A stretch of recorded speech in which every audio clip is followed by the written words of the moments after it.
Today I'm replacing the alternator in a LBZ Duramax. The first thing you have to do is remove the drive belt. Unfortunately, 2006 and later trucks have a second fan shroud that's right in the way. I made a second step-by-step video that shows the easiest way to get your serpentine belt off and back on again. The link to that video should be showing at the top right hand corner right now. Once you have your drive belt off, remove the negative battery cable from both batteries.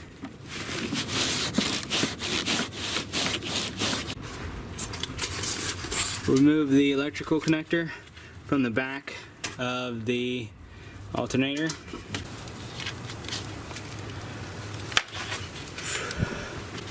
Remove the boot from this.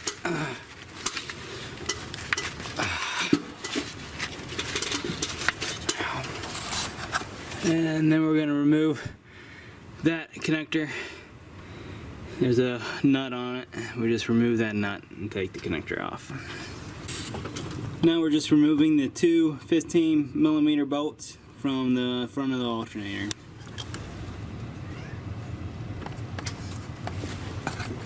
Mine's the original alternator.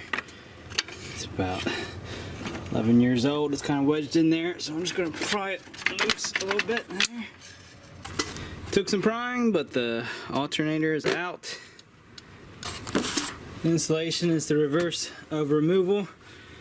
You may have to use a rubber mallet to get the old one back into its, or the new one into its bracket.